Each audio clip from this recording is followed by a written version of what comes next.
49ers Cutback Podcast time, and the trade up to 3 horse has changed the 49ers plan. We all had an idea of what their plan would be when they were sitting at 12 and then the rest of the draft, but now that they went up, has the plan changed, and what's the new plan? I mean, in my eyes, the plan's obviously changed. It's now quarterback at that top pick, no matter what.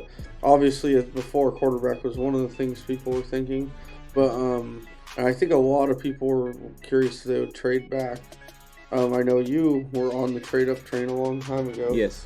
And you turned out to be correct, even though that was silly. But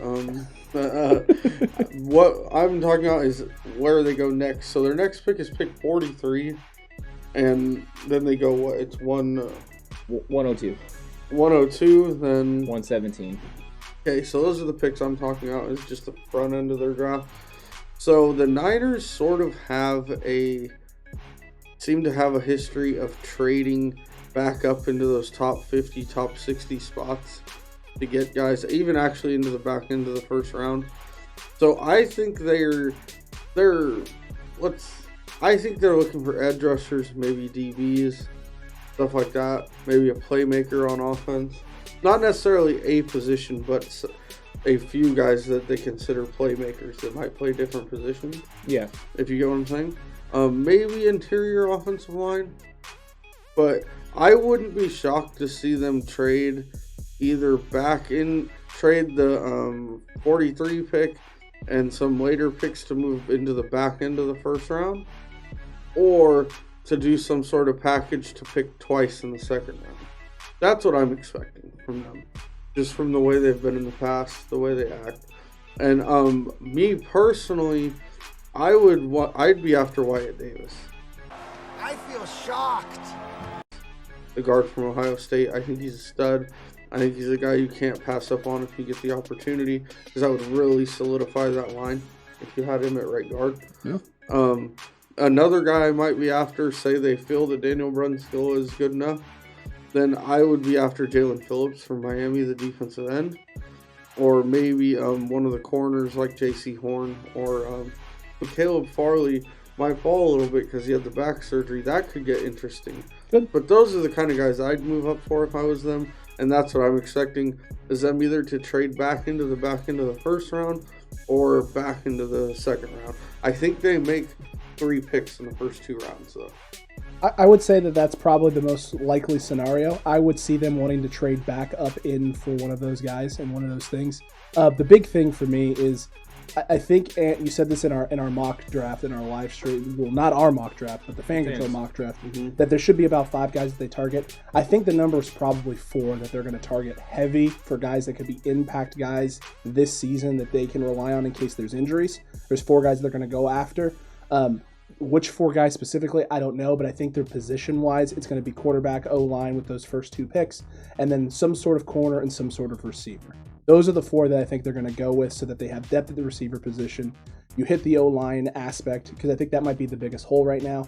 You get your quarterback at 3, and then the corner, and I think specifically with that corner is they're going for a corner safety type of hybrid player. We've talked about a guy like Elijah Molden who could fit into both. A very smart guy, scheme-wise guy, could fit in really well at either position. He's a guy that's versatile. He's definitely a utility sort of player on the back end of the secondary. You can plug and play him in a lot of different spots. So I think that's their target. They're going to go after 4 specific guys, trade up to do it. And then they're going to use the rest of their picks to kind of just sprinkle in some project players, some guys you can stash away on the practice squad maybe. Or they may deal all of their late round picks, go after 4 or 5 guys right now in this draft, get rid of those late picks, and just go after and target undrafted free agents. Because we've seen the type of good that Shanahan and that coaching staff has done is developing talent, especially undrafted talent. They can pull that off. I wouldn't be surprised to see them do it. Yeah, I could see them doing that. You got something to say, Horse? Yeah, I was just going to say, if it was Trent Baalke, it'd be 3 guys with ACL injuries. Yeah. That were first-round talent potentials that they end up taking in round 3 instead of 5. I do really believe that they're going to target, 4 to 5 guys in the top 100 picks. Right now they have, 2 picks inside the top 100 and 2 just outside. And I think they could use late-round picks to move up into the top 100 and select the guys that they want. And I think that's what they're going to do, and that's what they really need to do. You don't have a lot of holes to fill in this team. You need cornerback depth.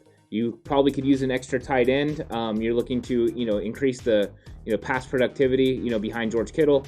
You could also bring back Jordan Reed, so that might not be a pressing issue if they do that. But I do think it's an area that they can improve. Horst brought up offensive line. You could also improve the offensive line, add a lineman. I don't know if they're going to go early. I know we all like Wyatt Davis, but second round for them to go offensive line is a huge move for them. They've went offensive tackle before in the first, but never really taken an interior lineman that early. So that might be a problem, as far as what they think. I think they think that their offensive line coach can develop talent. So somebody later on might make more sense. But when you're really looking at their plan, it's going to be strategically come up, get a cornerback, get a edge rusher because they still need a base down defensive end that can come in and add rotation. Ronald Blair is gone. You don't have him anymore, so you're going to need someone. They could always go with Deion Jordan. It's true. But the draft, just the way that they're able to do it, they have guys that they can grab in those spots. Joe Tryon is somebody that I would target in the second round. The fans traded up and drafted Joe Tryon. They did. I really like that move. Good pick. Somebody that could be available when they pick at 102 is Jordan Smith. But if I was them, I'd be looking, like you said, for an offensive weapon. I think they will look at a receiver or a running back. I think Demetric Felton is someone they'll look at. Javion Hawkins is someone they will look at. And those are guys that they would be interested in getting. So I do think they're going to move around in the top 100 picks. I think the latest pick that they should pick is around 150. I don't think they'll pick any later than that because those other guys aren't going to make the team. It basically becomes wasted draft picks at that point. True. So use that draft capital to move up, turn 9 into 4 or 5, and get the best players you can. Yeah, so we're pretty much all in agreement that they need to make, or that we think they'll make multiple picks in the first 100. Yeah, extra than. And I think too, and to your point there, I think we've all been in agreement on this for quite some time. I think we just had different opinions on how to do it. You have been in the category of trading up from the get-go in order to secure it. And Horst and I's original thought process behind a lot of acquiring those picks was trading back from 12 in order to get 2 or 3 more picks in that top 100, and then using your couple later picks to come up and getting 4 or 5 guys to target. This has kind of been the MO here. The thing I find funny, and the thing that's crazy, is if we knew, had in front of us a list of guys the 49ers wanted to target, we could tell you exactly what they were going to do, guys. Yeah, we probably could. True. And where they're going to take them, roughly where they're going to be going, when they're going to trade up, what they're going to give away. I think that's the big question, is what the 49ers big board actually looks like. How these players are being evaluated, because we can evaluate players and put them by 49ers needs. That's why when I find players that I like, they all fit 49ers scheme.